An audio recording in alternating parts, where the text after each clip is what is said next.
With or without the sale of illegal alcohol to boost their numbers, though, Salieri's crew would continue to find ways to stay relevant and keep their soldiers paid, with Tommy often finding himself at the center of the family's troubles as one of the most reliable earners and capos. Now a family man himself, having married Sarah Marino in June of 1934 and likely having their first child sometime in early to mid-1935, Tommy would find himself at a crossroads when on May 1st of that year, he was inadvertently present for the beginning of a Mafia war that would embroil the city for several weeks to come. I have been looking forward to this all week. Wait till you taste the cassata, Tom. Oh, more wine. Hey, more wine here, please, quickly. You're going to love this wine. It's a... Don Soulier!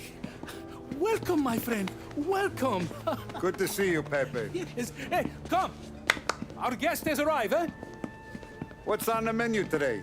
My mother, she would be so honored if you tried her caponata. Excelente, bravo, bravo. Molto bene. Oh, let me get you a chair for you, huh? See, please.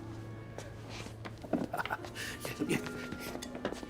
And to drink, a Chianti. I've been saving this just for you. Yeah, bene, bene, bene.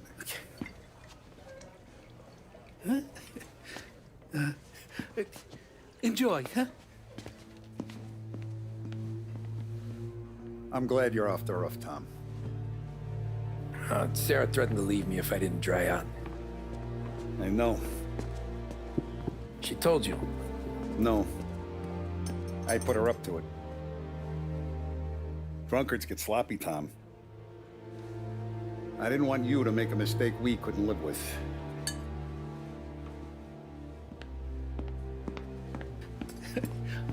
For you?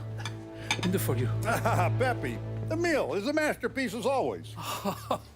Molto grazie, Don Soulier. Praise from such a gourmet as you, it filled me with joy. You wouldn't call me a gourmet if you knew what I had for supper. When Don Salieri's personal driver and the son of one of the Don's personal friends going back to the old days, Carlo, calls in sick for a day, Don Salieri would ask Tommy to temporarily fill in and drive him to Pepe's restaurant for what would ostensibly have been a relaxing meal, but Don Morello would have other plans. At the restaurant, Tommy would learn that Don Salieri had personally asked Sarah to threaten Tommy with divorce, or at the very least separation, should he fail to stop drinking as regularly as he had become known to, likely attempting to drown his accumulating fears of death and loss over the now 5 years of working for a violent criminal organization.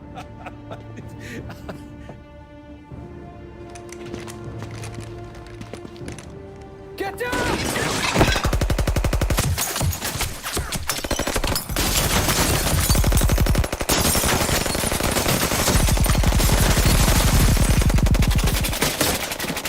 What the hell? Morello! Bastard could have at least let me finish my wine. Hey, Salieri! Come out of there and we'll make this quick.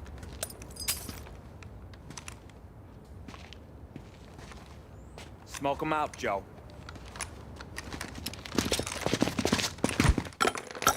Shit, watch out!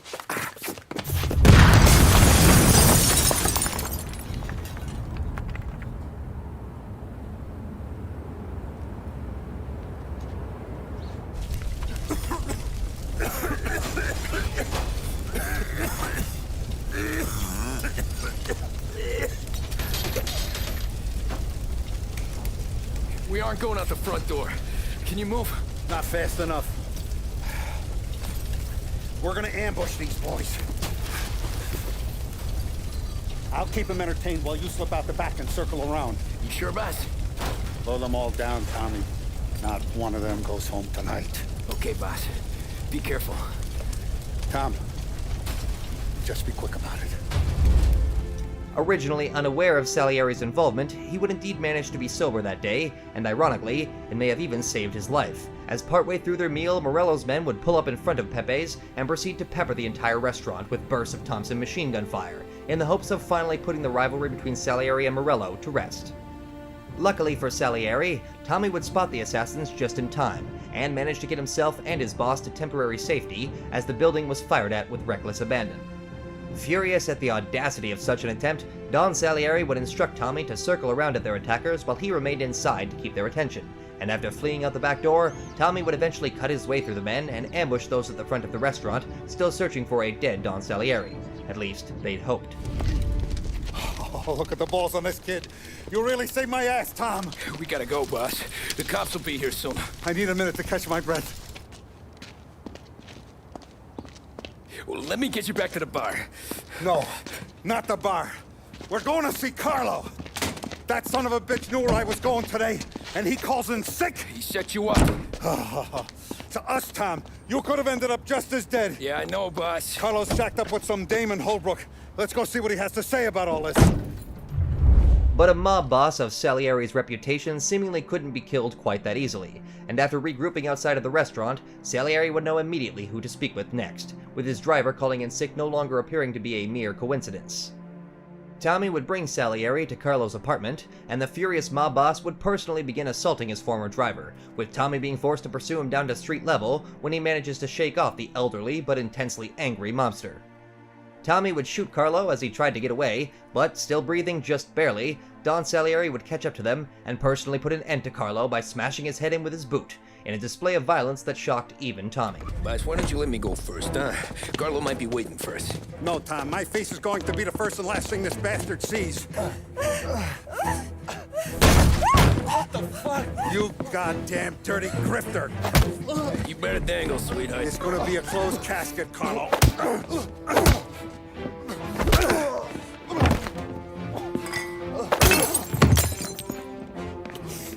You okay, boss? Yeah, just a little one. Let me catch my breath. Jesus, he's fast for a big guy. Don't let him get away!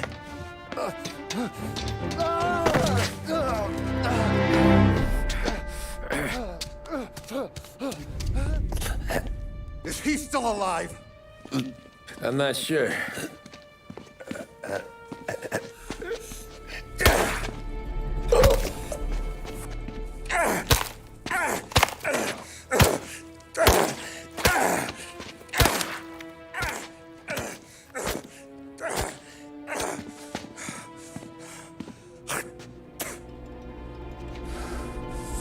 Now we're sure.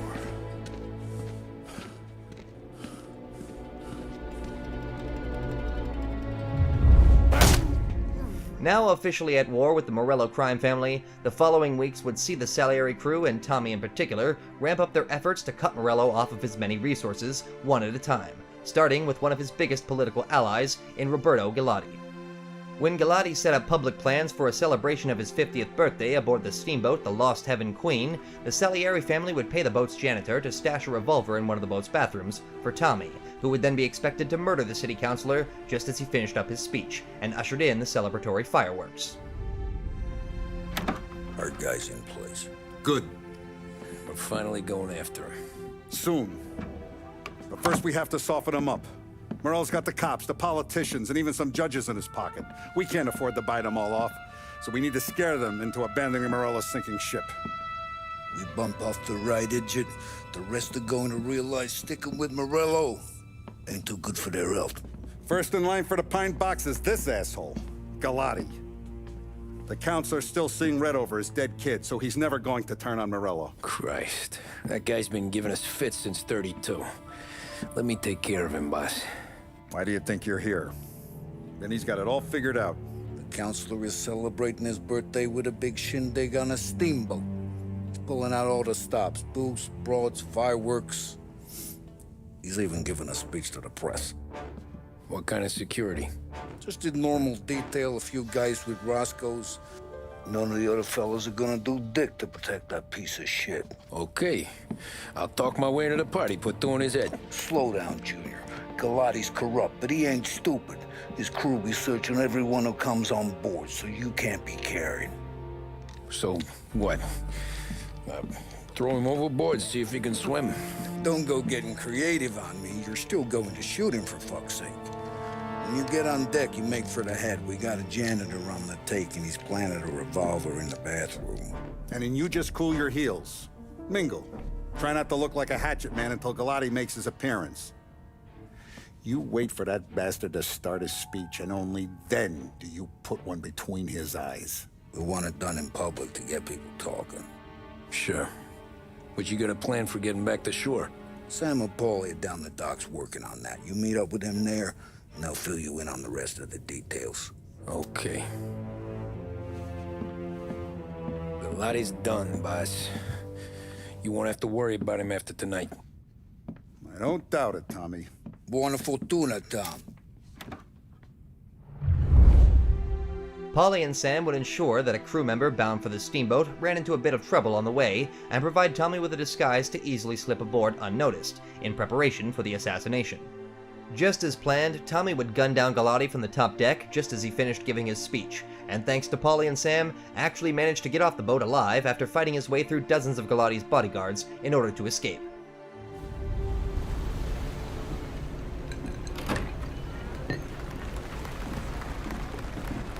Hey, John. Hope you're enjoying yourself. As long as the bar stays open, counselor. Good man. Have a note for me, huh? Good to see you. Thanks for coming.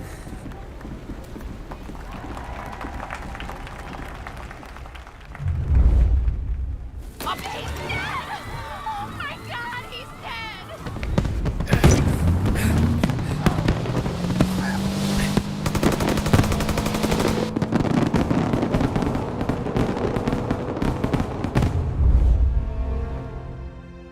Their next target would be none other than Don Morello's younger brother and most prolific earner, Sergio Morello, who was in charge of the unions and bringing in goods through the Lost Heaven Harbor, where Tommy's father had worked until his death.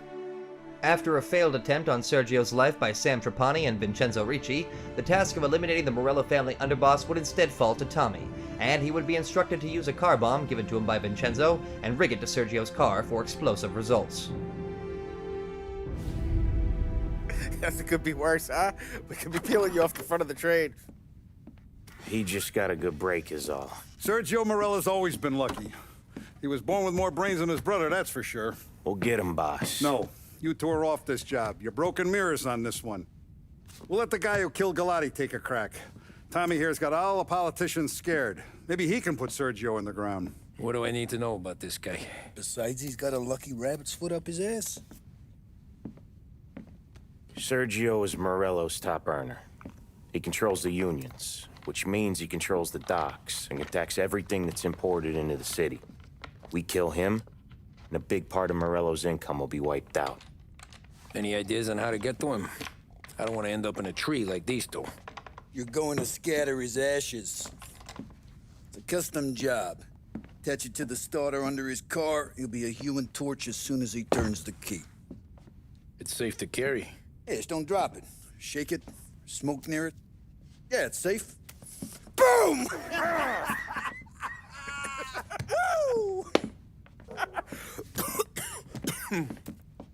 Get it done, Tommy. For all our guys Morello's killed. And for all the money he's taken out of our pockets. I'll take care of it, boss. Unfortunately, after successfully rigging Sergio's car, Tommy would witness not Sergio, but his wife as she prepared to use the vehicle, and whilst mid-conversation with his own wife Sarah from the phone booth across the street, desperately tried to prevent the murder of yet another innocent, but too late to prevent the inevitable. Yeah, I'll be home before supper. Hey, you want to go dancing this weekend? Maybe drop the kid off at your pop's place. Yeah, I'm still here.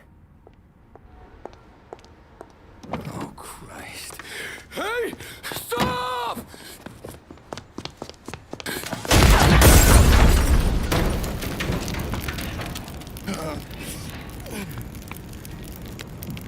No, no, no. Oh, God!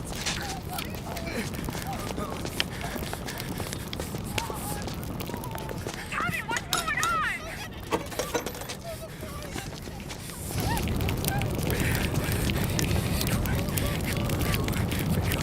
Pick up.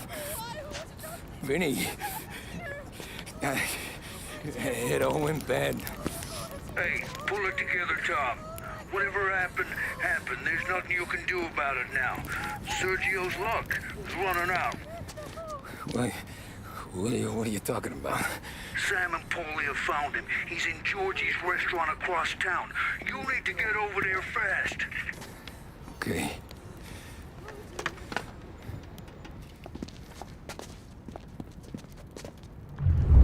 Emotionally shaken by witnessing the death of Sergio's wife at his own hands, Tommy would quickly phone into Salieri's and learn from Vincenzo that despite his own failure, Paulie and Sam had managed to track Sergio down to a diner where they were sure his luck would finally run out.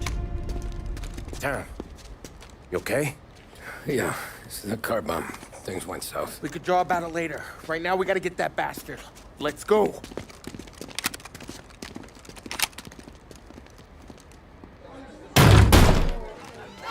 What the hell? We got a message from Mr. Salieri. No! Kill these clowns!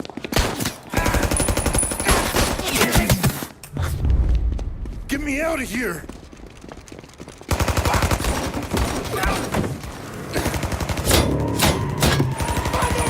Motherfucker! Oh, he's gone!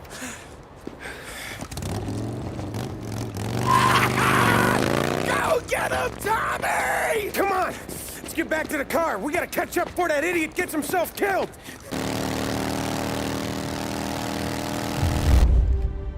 Tommy would meet up with Sam and Paulie at the diner and locate Sergio just where they'd expect him to be. But Tommy, already having witnessed the death of one innocent bystander that day, would step in at the last moment to stop Paulie from firing right through a waitress that Sergio was using as a human shield, and give the younger Morello brother one more opportunity to escape.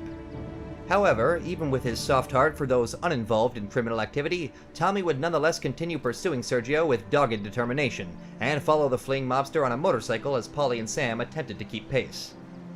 Though they would quickly be thrown out of the picture due to Sam's less than stellar driving, Tommy would follow Sergio all the way to the rail yards, and continue pursuing his way through the Morello goons to gun down the underboss no matter what it took.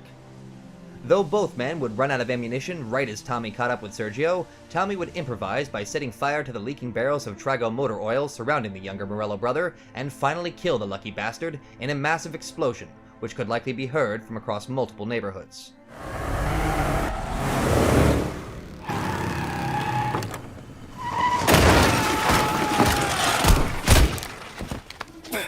What are you idiots doing? Kill that motherfucker! You just winged me, asshole! You think you're the guy who's gonna kill me?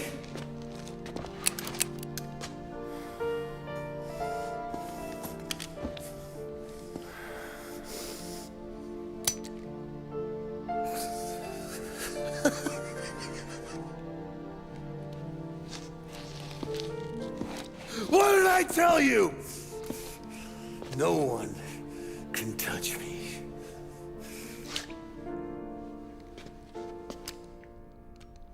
You ain't that lucky, bastard. Wait. No!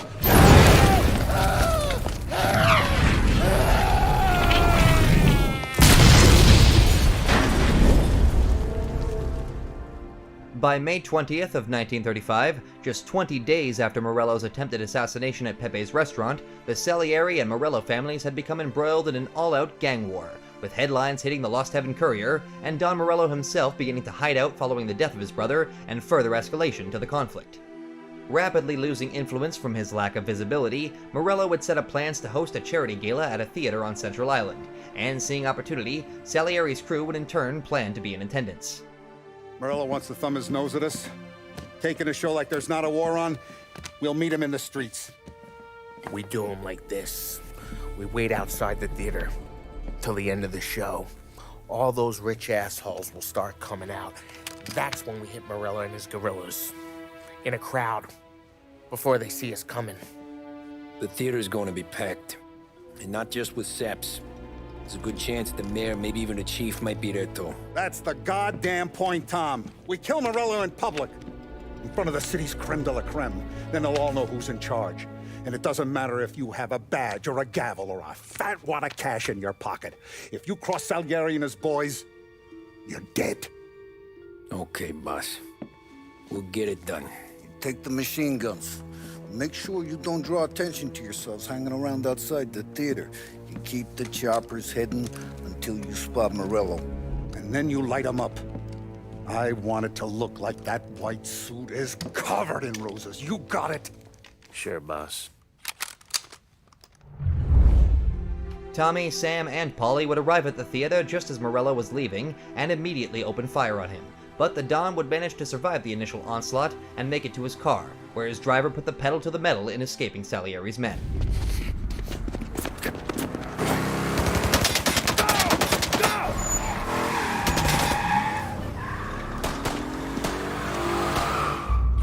After him! He's got muscle waiting. I see him. God damn it! Everyone okay? Yeah, I'm all right. Just a bit of glass in my hair. Nothing a cheap comb can't fix. Then we go after him on foot. Come on!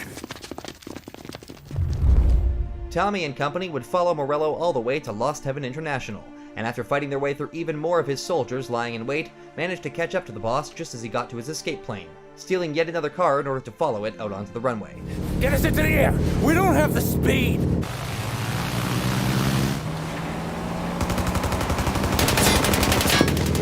Take us up! Being both the best shot and the best driver, Tommy would first take out the plane's engines while firing from inside the vehicle, and soon after take the wheel to follow the smoking plane to its inevitable crash site, just outside of town. Tommy, Sam, and Polly would find Don Morello still barely clinging to life following the crash, and a jaded and likely overworked Tommy Angelo would personally unload a clip of ammunition from his Thompson into the mobster's white suit, now covered in roses, just as he'd been instructed. The war with Don Morello was finally over.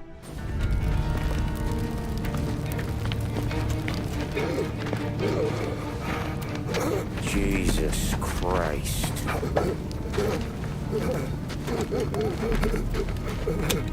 Bastard's daddy doesn't even know it yet.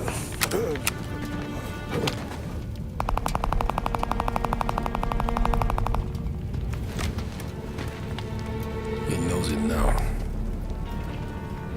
Yeah, pal. That'll do it. Come on. Let's make tracks.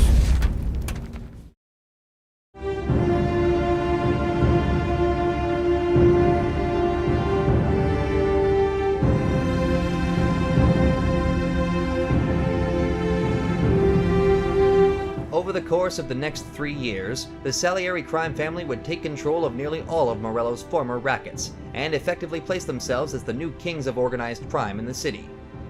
No longer embroiled in a deadly mob war on a daily basis, the organization would, by most accounts, become ever so slightly less violent, though only due to their lack of competition. But as a wise man once said, all good things must come to an end. By July of 1938, with a gubernatorial election rapidly drawing close, Salieri would become weary of one of the candidates bringing an uncomfortable amount of attention to the threat of organized crime, Hank Turnbull, and throw his best gunman back into the line of fire by tasking Tommy with assassinating the would-be governor for his apparent hypocrisy, but in reality, his potential to make life for the Salieri crew particularly difficult. Any trouble? No, boss. No trouble at all.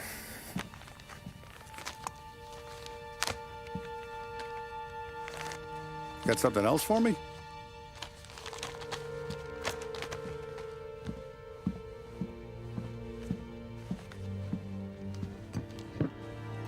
Paulies feels a little light. There's a little extra in mine to cover the difference. You ever go swimming, Tom? Been to the shore a few times, sure. I knew a couple of guys once. Took some dames out to the lake. Had a few beers, a few laughs. Then one of them decides to go in the water. Gets to the center of the lake and realizes he's running out of steam. Can't make it back in. He starts shouting for help. Now the other guy, he's a strong swimmer. He goes out in the lake to drag his buddy back to shore. Problem is, the first guy, the one too stupid to know when the water's too deep for him, he panics. Grabs his friend by the neck and they both go under and don't come up again.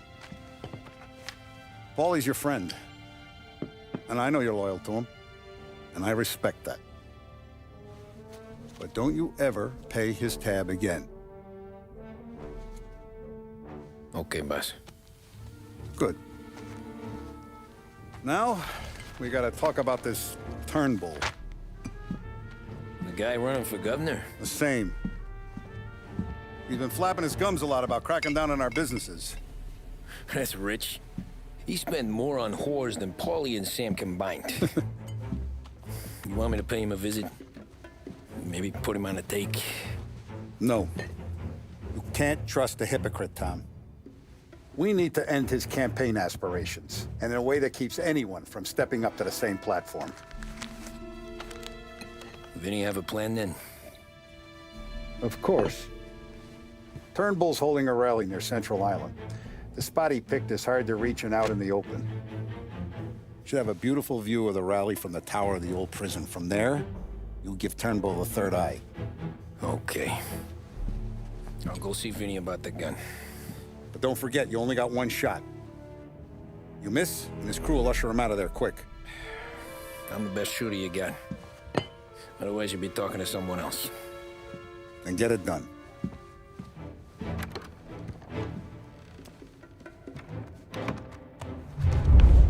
Using a paid-off contact at the old prison to facilitate Tommy's sneaking inside, he would climb his way through the crowds of Lost Heaven's less than fortunate lower class and reach a vantage point on the old prison guard tower, where a sniper rifle had been stashed just for the occasion.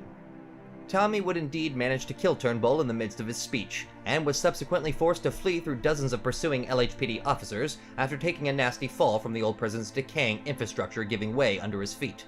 But despite his success, Tommy would soon after be confronted by his own wife Sarah and reminded of the realities his criminal lifestyle enabled, by emphasizing Turnbull's integral role in helping to pass the 19th Amendment, even at a great risk to his own career.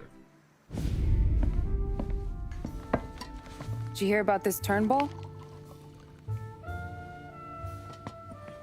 Heard he was crooked as the day is long. It says in the paper he's going to be remembered for fighting to pass the 19th Amendment. Put his whole career on the line for it. Which one was that again? Women's suffrage, you idiot. He gave me the right to vote, Tom. Gave it to his wife and 6 daughters, too.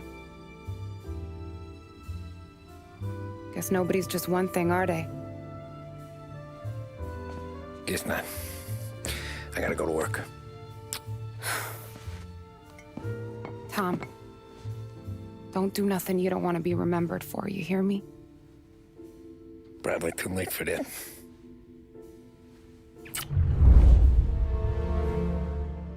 This likely served as yet another straw on the camel's back when examining his own role within the Salieri crime family, and just over a month later, he would finally be pushed over the edge when doing an otherwise routine job for the Dawn along with his associates Paulie and Sam. In September of 1938, the Salieri Capos would be tasked with helping to smuggle in several shipments of high-quality cigars through the Lost Heaven harbor, but an increasingly paranoid Tommy would almost immediately become suspicious of the job when initially given the details by the Don himself.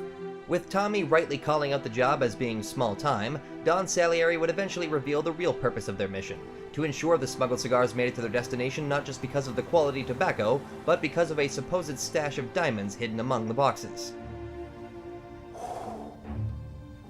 Excellent. Yeah, it's great, boss. And this is just a taste. I got a line on a whole shipment of Cameroons that have been impounded by customs. You guys are going to grab them. You want us to boost cigars? Something wrong with that? Customers in our nightclubs are paid through the nose for quality cigars. Still, it seems... I don't know. Small time. I just knew you were a smart one, Tom. Can't put nothing past you. Small time is exactly right. That's how it's supposed to look anyhow.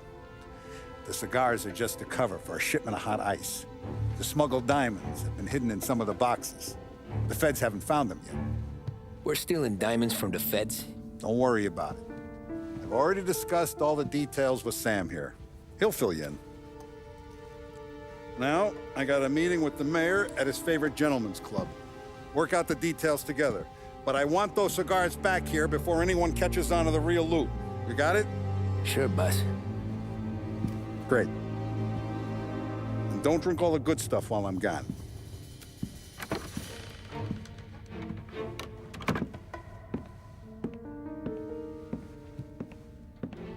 You know about this? Boss and I worked it out last night. We got a plan. Now, I'm not saying it's a good plan, but it won't get us killed. Probably. So what then? We got a guy on the inside or something? No. We gotta do this on our own. And it'll be rough. Cigars are packed in crates at the harbor. Shit. The place will be crawling with security. Yeah. Brute force won't work. Gotta play this one cool. So we're gonna steal a customs truck. Slip right in. Christ. And kill the poor bastard driver. No. We'll just scare him a bit. All we need is his paperwork. Right. We don't need the hassle of dumping a body. Come on. See if we can get eyes on a customs truck down by the docks. You all right, Tom? Yeah. Just trying to figure out the angle is up. What's there to figure? Boss says a job needs doing, we're doing it. Just seems like a lot to put on the line. Even for some diamonds. If the feds pinch us, we could do serious time. Then let's make sure we don't get caught. Right? Yeah.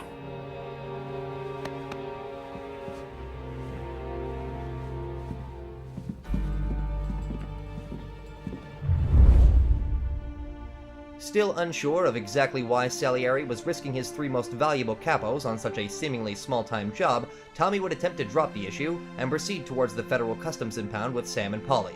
But along the way, Polly would plant the seed that ultimately spelled his own demise. No longer making enough money from his regular duties as a capo to satisfy him, Polly would begin planning his own big-time score by scouting out the Grand Imperial Bank in preparation for a major robbery, which Polly initially planned to keep from the Don. Being closer to the Don and more financially stable than his friend, Sam Trapani, along with Tommy, would attempt to dissuade Polly from his master plan, and after some convincing, seemed to bring Polly around to the reality that he would only end up getting himself buried right next to Morello for betraying Salieri's trust.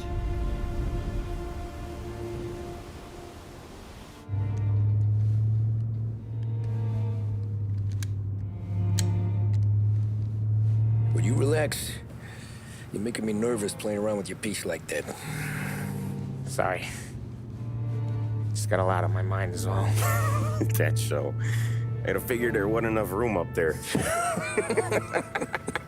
Go ahead and laugh, assholes. You guys are done. I don't even think I got plans. But you're wrong.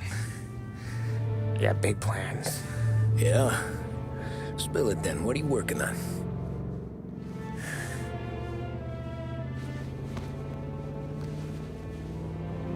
Been thinking about hitting up a savings and loan downtown.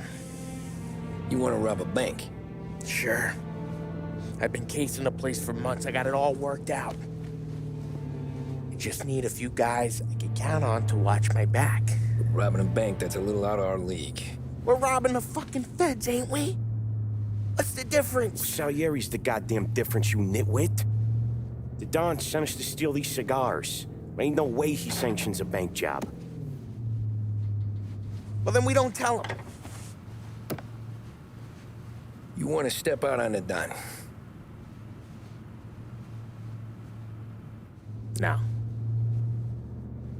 Not really. We can cut him in after we make the score. He'll be bent, sure, but he won't stay mad once he gets his share. I don't know, Polly. Yeah, I fucking know. You do what you want. I won't say nothing. Yeah, I owe you that much. But Salieri? Well, he finds out you're going behind his back, you'll be planted right next to Morello. You ask me, there ain't no haul worth that. He's right, Polly. You bring it to the Don, or let it go. Yeah. Just get to daydreaming, you know? Wake up. We're here. Tom, you take the car.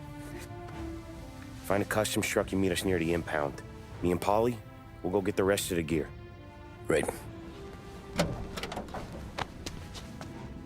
You got your head together. Yeah. Sober as a priest. That's what I'm afraid of. Hey, quit busting my balls. I'm good.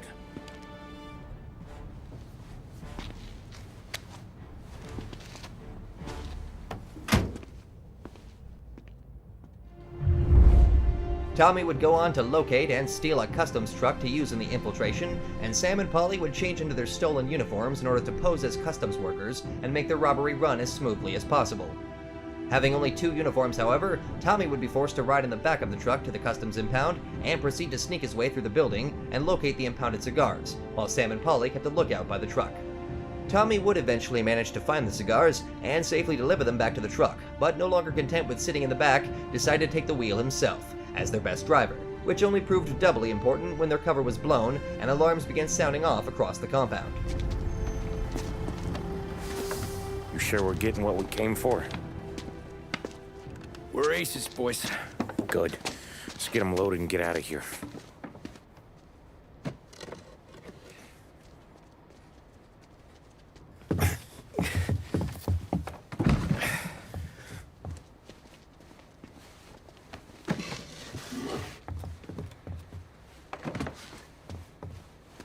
That's the last of them. Let's dangle. I'm not riding in the back again. You're a better wheelman anyway. Just don't drive us into the bay. Shit. You hear that? After evading numerous roadblocks set up by the LHPD to catch them, and fighting off the few ambitious officers who still attempted to gun them down, Tommy, Sam, and Polly would arrive back at Salieri's warehouse with all of the impounded goods, but discover that during the escape from the authorities, one of the cigar crates had been badly damaged. Checking to make sure none of the product had been damaged, Tommy and his friends would soon discover that the real prize all along had been not a load of priceless diamonds, but instead black tar heroin, which had up to that point explicitly been banned by Don Salieri himself as a vice even they wouldn't touch, which was likely only made worse by the truth being kept from them.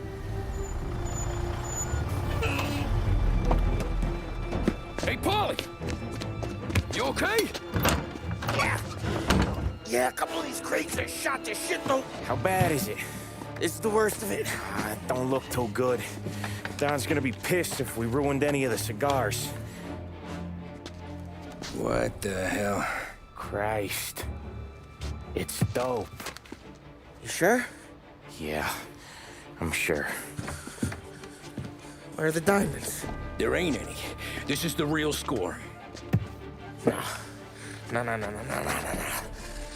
Don said we would get diamonds. You can open every box. You're not gonna find them. We put our fucking necks out on the line for this shit. Looks like it. You better cool off, Polly. The Don's coming. Shit. We don't say nothing about this to the Don. Okay, if he wanted us to know, he would have told us. He should have come clean. Sure, but for now, we keep our trap shut. Right? Yeah, okay. Polly? Yeah, I ain't saying nothing. Any problems, boys? One of the crates got a little banged up, is all. All right? Oh, doesn't look too bad. Might have lost a few cigars, but otherwise the merchandise should be okay, boss. Besides, ain't diamonds supposed to be the hardest thing around? Outside of my cock, maybe. Well, bravo, boys, bravo. You all got a well-deserved bonus coming your way. You want us to unload the crates into the warehouse? No, you can take a powder. These morons are gonna take it from here. You sure? What'd I say? Okay, boss. We'll dangle. Sam, give me a lift back to the bar. Sure, boss. You guys coming? Nah, we'll take the train. Okay. See you later.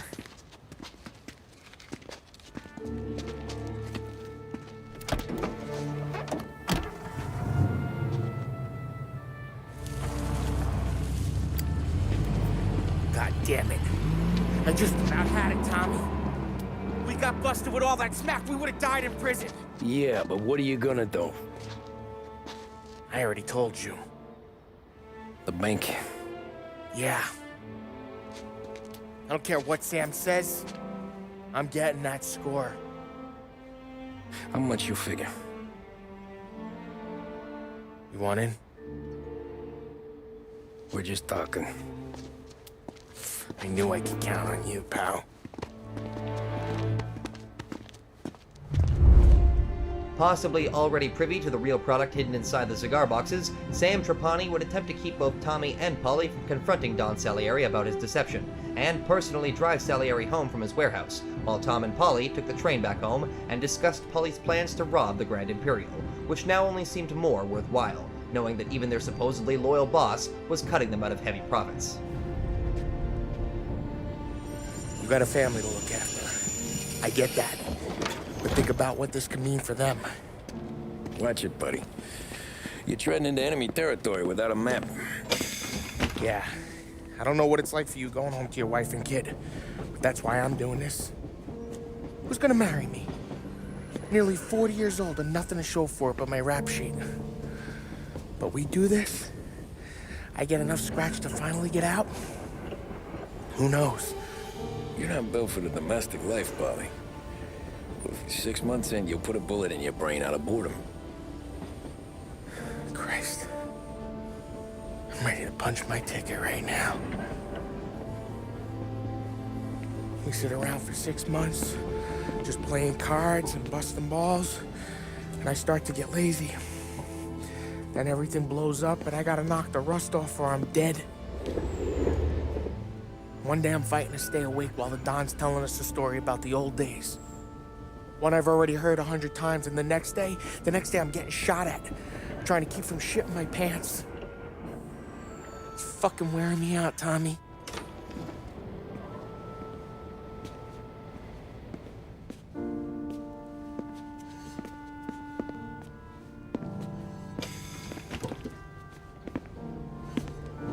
So you're looking for the big one, though?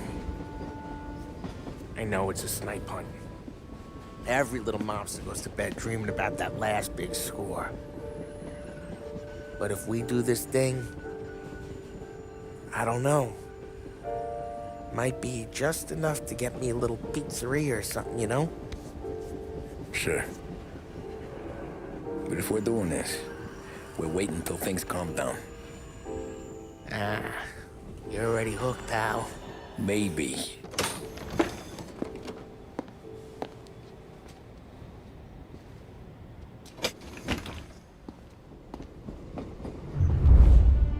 After some convincing on Tommy's part, he would eventually relent to staking out the job with Polly, and even accompany him to the robbery, all without plans to tell the Don from fear of reprisals, and in part to get back at him for lying about the cigar shipment.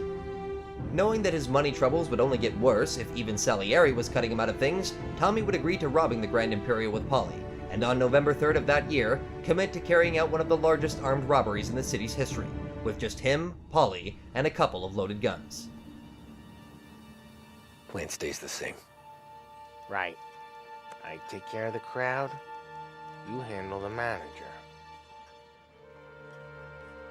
Threats don't work, do what you gotta do. Keeps the vault keys on him. See, a teller sounds the alarm. How long do we get? 5 minutes, maybe more, before the cops show. What if it all goes to hell? I'm not fucking around, Tom. We hear gunshots down at the vault. Don't come up. It's the money, or nothing at all.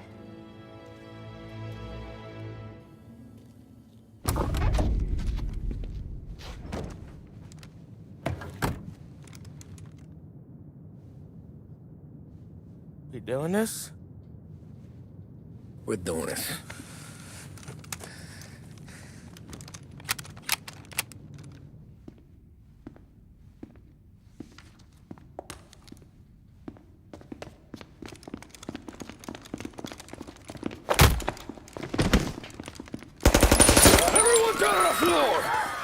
Get the fuck down! Not you, ladies. Stay where we can see your pretty faces. Anybody moves, I'll pop them! The two men would burst into the bank in broad daylight and terrorize the clerks and staff in order to show that they meant business. While Polly watched the main floor, Tommy would track down and threaten the bank manager into opening the vault, and despite his attempts to keep the situation bloodless, also be forced to kill several security guards in the bank's lower levels, before taking the manager's key and helping himself to the hordes of cash stashed inside.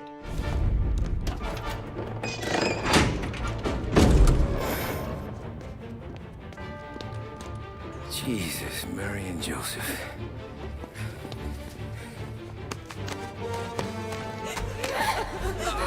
Quick and moan it!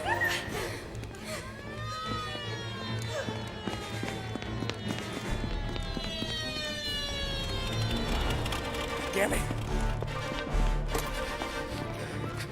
The cops are here! Let's go! Though the police would arrive a bit sooner than anticipated, Polly and Tommy would still manage to shoot their way out of the bank without losing the cash, and make it outside to steal a car and flee the scene with Tommy's considerable skills as a wheelman. Dodging the sight of nearly every LHPD officer the city could muster at the time, the two armed robbers would actually manage to escape and catch their breath at Sam's club, with the two men now technically richer than their wildest dreams, and both with some form of plan to use the money to escape their tumultuous life of crime.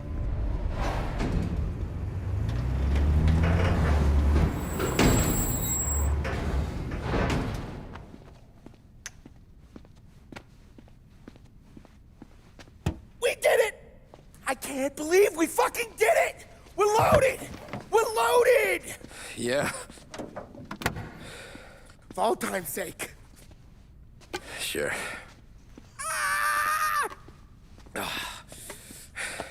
We gotta go. I'll see you tomorrow. Unless I'm halfway to Hawaii.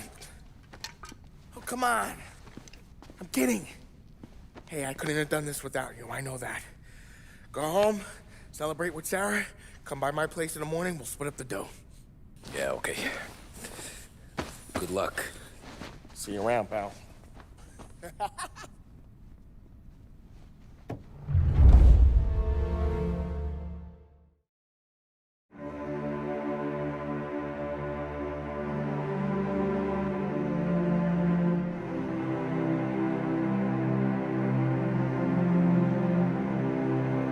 Unfortunately for Polly, he and Tommy had drastically underestimated just how loyal Sam Trapani was, or at least, how loyal he wished to appear to be.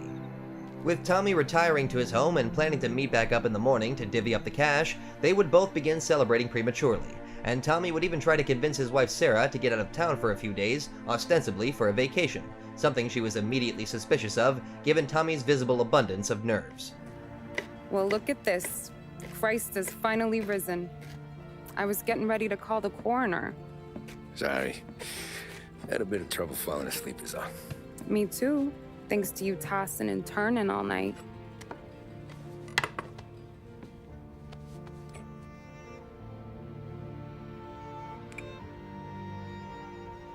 Okay, what'd you do? We're just feeling lucky is all. Got that right, champ. But I've been thinking. Oh yeah? I'll call the papers. I've been thinking about taking you and a kid out to the shore. You serious? Ain't you working? Polly and me, we've come into some money. Huh. One of his cracked angles finally pay off? Yeah, something like that. Pack a few bags. I'll swing by after I go around to Polly's. What ain't you telling me, Tommy? Nothing. Sure, you and Polly are suddenly flush and now you want to leave town for a few days? That don't square. What's the point of making a buck if we can't spend it? That ain't it. You're moving, even when you're standing still. Yeah, you're nervous about something. Probably you don't even know why yet. Well, that must be it. You better figure it out before you get to Polly's, just in case it's him that got you all wound up. Polly's all right. Don't worry about it. Well, I guess I'll see you soon.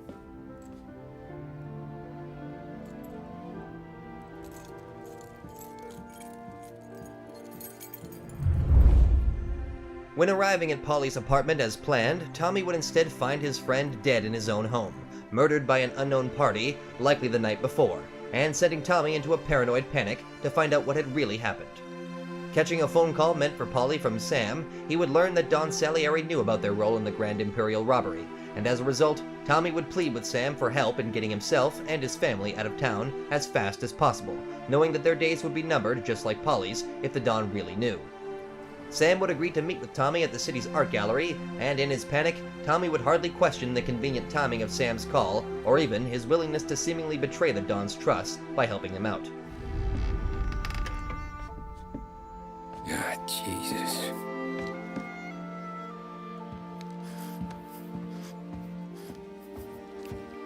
Polly.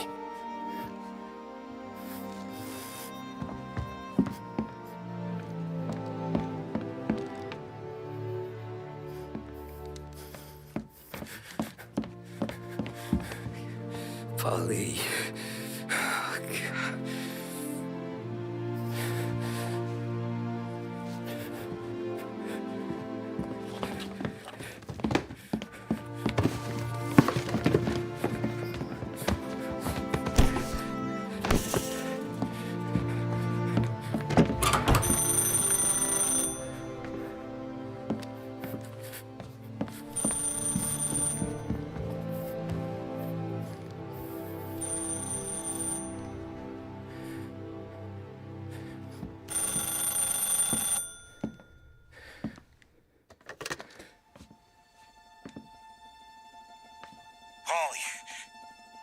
Sam, it's me.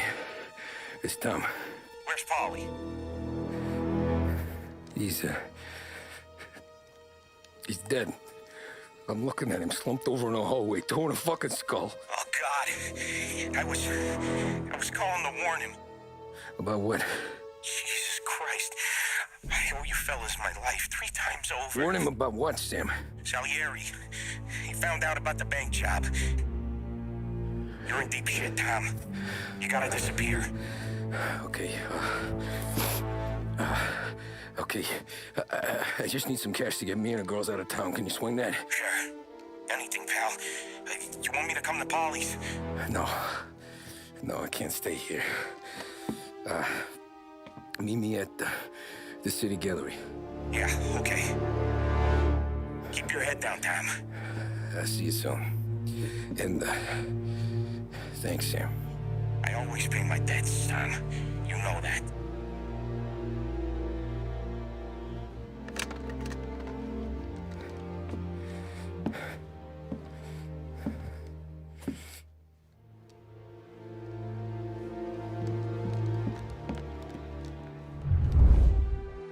Arriving at the gallery to meet with Sam, Tommy would be confronted instead by several armed thugs, and soon after forced to come to terms with the reality that Sam himself had betrayed both him and Polly to Don Salieri, having lied about his silence when hearing Polly pitch the idea a month earlier.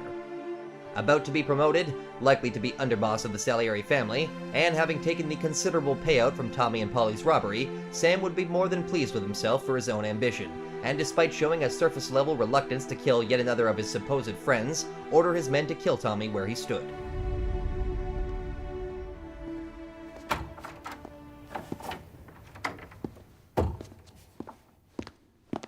Don't move, Tommy. Shit.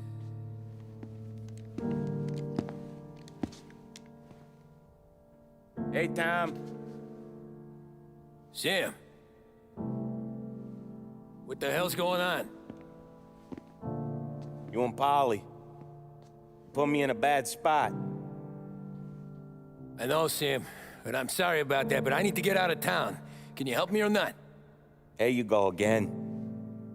Making me choose between my friends and the family. This is what you were looking for, Polly's. Here's your cut. It's more than you deserve. Sam. You killed him. You killed Polly. No. Polly got himself killed. And you seem real tore up about it. I'm just in a good mood. Things are right between me and the Don. I'm moving up, and I just found this big bag of money. The Don knows about Frank, Tom. The whore, too. That whore? The girl you were sweet on? You're the one that let her live. I'm sorry about this, Tom. But our business has rules. Shame, too. Don Salieri really liked you. Guess we'll both have a good cry at your funeral. You think you're doing this because you're loyal, but you're not. You're just scared. Maybe. But you would have lived a lot longer if you would have just looked over your shoulder from time to time. Goodbye.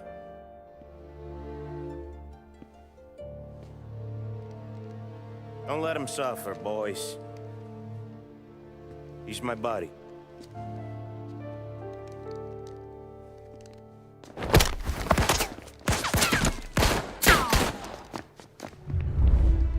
Unfortunately for Sam, he would drastically underestimate just how much better of a gunman Tommy was than anyone in his crew of soldiers paid for by drug money.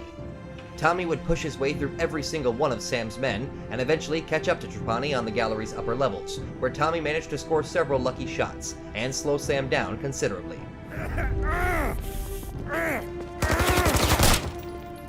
Lucky shot, Tom!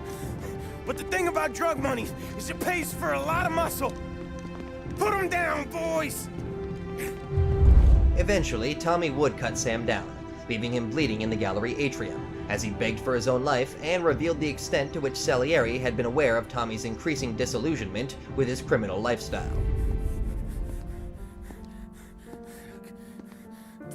Nobody's carrying you to the doctor this time, Sam. You kill me now and the Don. She's never gonna stop looking for you. But you let me live. I'll tell Soulier you're dead. You can disappear. Just like Frank. Only you'll be smart enough to stay gone. Right? What happened to him? He was hiding out in Europe. But the dumb bastard. He started betting at the dog track. Got spotted by a friend of the family. So Soulier, he sent out a crew. And his family?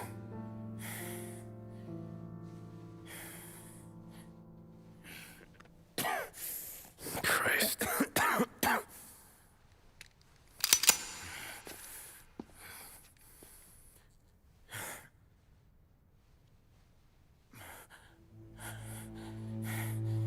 You can't do it, can you?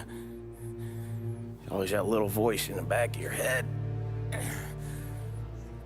Maybe sounds like your baby girl. Or Sarah. Always telling you not to pull that trigger. And you can't make up your mind. It's getting easier every time you open your fucking mouth. We sure had some laughs, right? Remember that time? Me, you, and Paulie.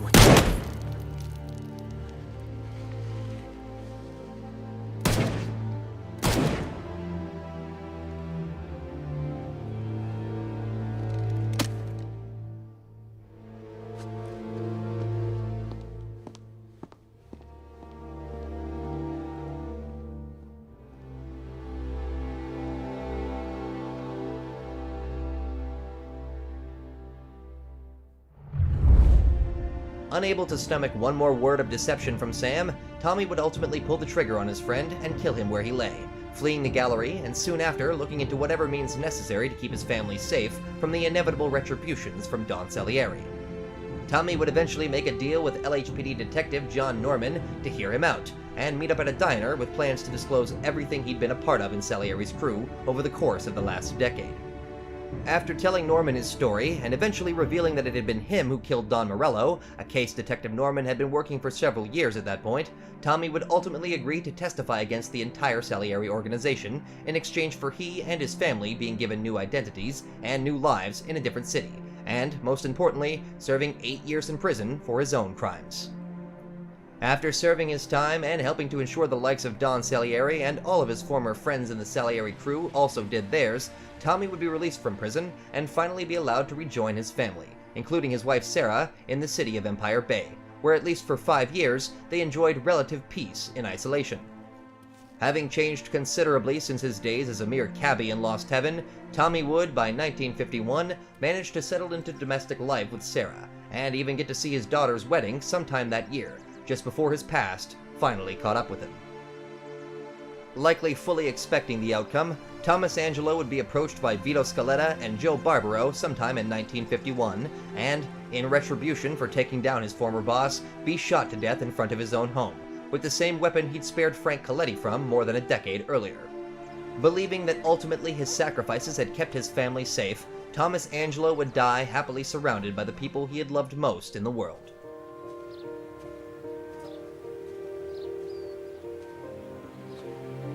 A long time ago, in another life, someone once told me that family is a man's Achilles heel, his greatest weakness. Maybe he was right.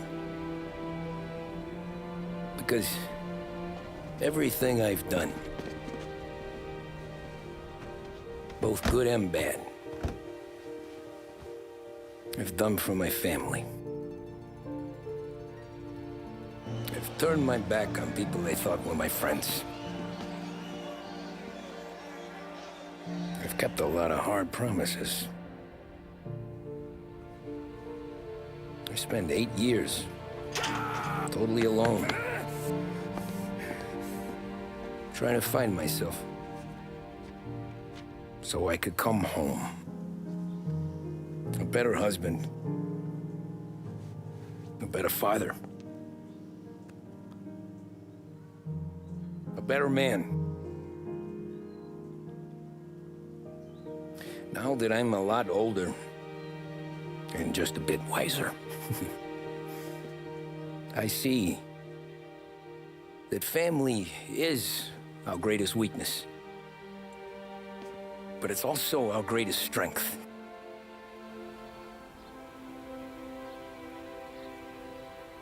It gets us out of bed in the morning. It lets us chase our dreams, even when they're moving too fast to catch. It keeps us from falling over when we're too tired to take another step. Mr. Angelo.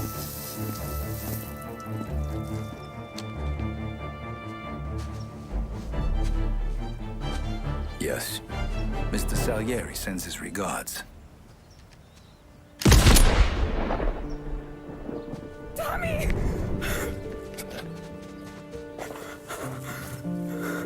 That's okay. You're safe now. You're all safe. Remember that money, jobs, even best pals will come and go. But family is forever.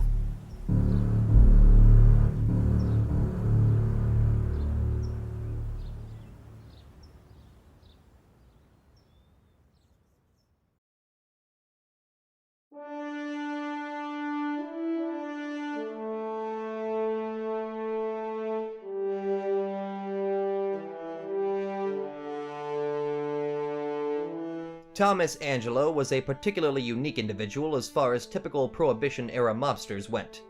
Though he spent most of his early life living a relatively normal and non-violent existence, he was quite easily tempted by the allures of criminal life when seeing the wealth and power those within it could obtain, and more importantly, the potential for retributions that this power often brought.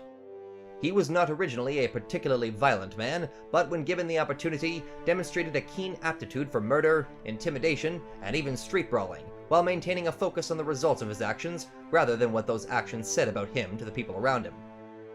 Tommy was, perhaps uncommonly for a mafioso, especially protective of individuals who, from his perspective, lived outside of the criminal life he participated in, risking his own life on numerous occasions to try and save innocent bystanders, and showing a great deal of distress and self-reflection when unable to do so effectively. Despite this streak of kindness for the criminally uninvolved, Tommy was also among the most ruthless and deadly gangsters seen in Lost Heaven during this era, and arguably anywhere in the United States at the time. He was responsible for killing numerous police officers and other gangsters over the course of his career, and seemed to show little, if any, hesitation when murdering those who were actively targeting him, or threatening those he cared about.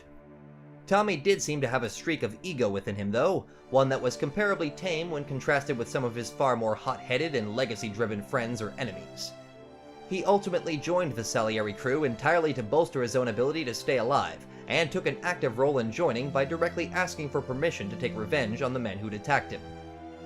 Tommy was also, at least during some periods in his life, a heavy alcoholic, though by most accounts he rarely actually allowed it to spill into his professional work as a gangster, and was inadvertently pushed off of this habit by the fears his boss had of a potential criminal miscalculation on the field.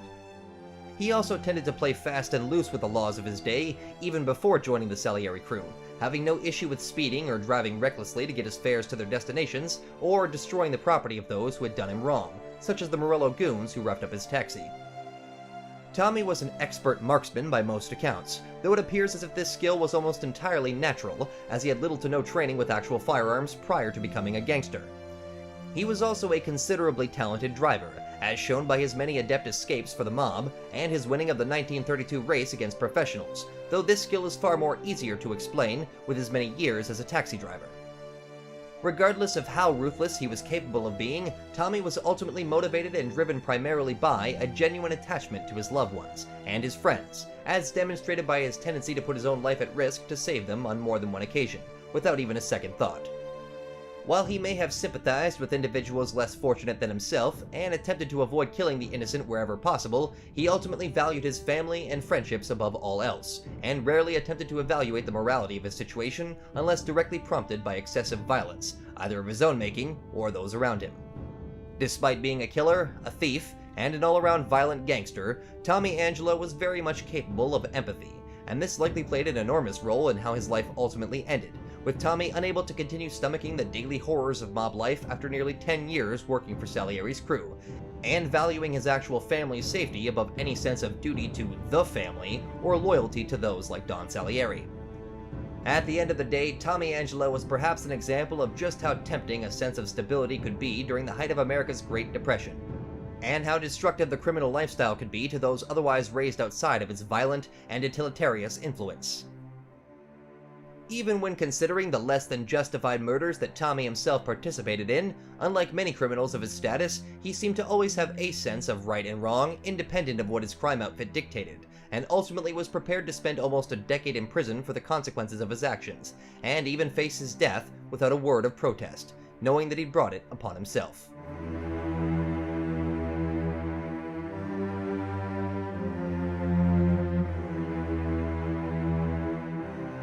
Tommy Angelo operated as a gangster in and around the city of Lost Heaven for nearly 10 years, but even in that relatively short period of time for someone in his lifestyle, managed to accrue more potential criminal charges than the average criminal can muster in their entire lifetimes. Though Tommy would eventually serve 8 years in prison for his various crimes, it is our contention here at a criminal history that had all other circumstances been ignored, and his full record been used to determine his sentence, he likely would have remained in prison until the day he died. Through consultation with Detective John Norman and a review of various cases in the Lost Heaven Courier for confirmation, we have been able to complete what we believe to be a relatively accurate summary of all of his known crimes, though we must emphasize the use of the word known, as we can never be certain of just how many crimes he may have committed that went unreported due to his connections with the Salieri family and their ability to often avoid serious prosecution. That being said, let's examine what crimes we believe we can confirm, starting with reckless endangerment when driving erratically around the city for Paulie and Sam to avoid the attacking Morello soldiers when first meeting the Salieri crew. Assault, grand theft auto, and destruction of private property when attacking the Morello goons with Paulie who damaged his cab, setting fire to multiple vehicles, and stealing Dino's Schubert 6 motor car. Racketeering, accessory to racketeering, destruction of private property, and murder when performing collections for the Salieri crew in 1930. And killing several Morello thugs in order to save Sam Trapani and retrieve a substantial sum of cash. Grand theft auto, reckless endangerment, and sabotage when stealing a race car to deliver to Lucas Bertoni for modification, and driving the damaged car back to the racetrack to help rig the outcome. Assault when attacking several hoodlums harassing his future wife Sarah Marino in 1932. assault, murder, accessory grand theft auto, reckless endangerment, accessory murder, and accessory attempted murder when tracking down the hoodlums who were harassing Sarah and killing several of them, including Billy Galati, as well as stealing a car to pursue them when they fled the scene. Murder, intimidation or threats, destruction of private property, accessory murder, evading arrest, and reckless endangerment when attacking Morello goons at the Corleone Hotel, threatening a prostitute named Michelle, setting off dynamite inside the building, killing several police officers to escape, engaging in a massive shootout in St. Michael's Church, and killing even more police officers as he and Sam Trapani fled the scene. Accessory to buying illegal alcohol, murder, accessory murder, and evading arrest when killing numerous rival gangsters and police officers at a botched whiskey deal at a farm north of Lost Heaven. Murder, intimidation and threats, trespassing on government property, and arson when tracking down Frank Coletti to Lost Heaven International, and possibly shooting his way through numerous guards to reach Coletti. Murder, trespassing on private property, theft, grand theft auto, and evading arrest when breaking into a prosecutor's mansion to steal evidence of his murder of Billy Galati, and killing several gangsters and police officers in order to escape afterwards. Accessory to buying illegal alcohol, murder, accessory murder, destruction of government property, and reckless endangerment when engaging in a whiskey deal at a parking garage and shooting his way out of the building with Sam and Polly to deliver the booze to Salieri's warehouse. Murder, attempted murder, and accessory murder when killing all of the assassins who ambush him and Don Salieri at Pepe's restaurant, as well as nearly killing Carlo before Don Salieri finished the job personally. Accessory assault, murder, trespassing on private property, and murder of a public official when stealing a uniform from an incapacitated crewman in order to sneak aboard Councilor Roberto Galati's steamboat, where he murdered both the councilor and several bodyguards in order to escape. Murder, reckless endangerment, destruction of private property, and arson when murdering Sergio Morello's wife and later chasing down Sergio to a warehouse at the Lost Heaven Harbor, killing numerous Morello soldiers in the process and destroying the warehouse to finish Sergio off. Accessory murder, evading arrest, reckless endangerment, murder, grand theft auto, and destruction of private property when chasing down Marco Morello after a charity gala, killing numerous Morello soldiers, stealing a car, and shooting down Morello's plane before finally catching the mob boss and personally finishing him off. Murder of a public official, murder, evading arrest, and reckless endangerment when assassinating gubernatorial candidate Hank Turnbull and subsequently shooting his way through dozens of pursuing LHPD officers in order to escape. Trespassing on private property, accessory murder, murder, grand theft auto, and evading arrest when stealing a customs truck to sneak into the Lost Heavens customs impound, killing or incapacitating several guards, stealing a shipment of impounded cigars, allegedly containing smuggled diamonds, and escaping the pursuing LHPD forces with Sam and Polly. Armed robbery, murder, evading arrest, and grand theft auto when robbing the Grand Imperial Bank on Central Island alongside Polly, killing several guards in the vault, and even killing more police officers when escaping the bank and fleeing the scene. Murder when fighting back against numerous soldiers hired by Sam Trapani when surviving his assassination attempt, as well as murdering Sam himself. As you can see, regardless of how rosy one views the life and crimes of Thomas Angelo, there can be little doubt that he was among the most violent and effective gangsters in the state of Illinois, and possibly even in the entire United States during the 1930s. Had his sentencing accounted for every crime we believe he was responsible for, or had he not been willing to make a deal with Detective John Norman, it seems more than likely that Tommy would have received multiple life sentences for his body count alone, without even considering his numerous other crimes.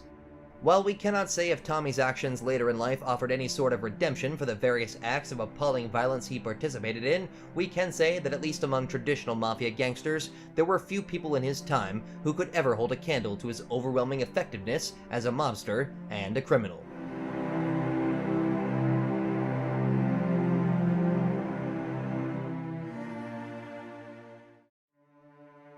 Before we sign off tonight, Behringer's department store has urged us to remind you, dear listener, that America can be quite a dangerous place, and that no one should take this danger for granted. We would like to thank our wonderful sponsors over at Swift Cola for providing our team with access to numerous documents, interviews, and even reputable individuals to help in our investigations, as well as, of course, the amazing Behringer's department store itself, with 6 floors of amazing deals. Why go anywhere else? Serving the city of Lost Heaven for nearly 90 years. Hey guys, Normal Guiness here. Thank you so much for tuning into the first episode of A Criminal History not directly focused on the Grand Theft Auto franchise. I hope you've enjoyed this initial departure, as from now on I will be attempting to showcase characters from numerous games, and eventually even movies, while maintaining that criminal history stylized presentation. If you can afford it, and you enjoy this channel regularly, please consider supporting me on Patreon and help keep these episodes a regular occurrence.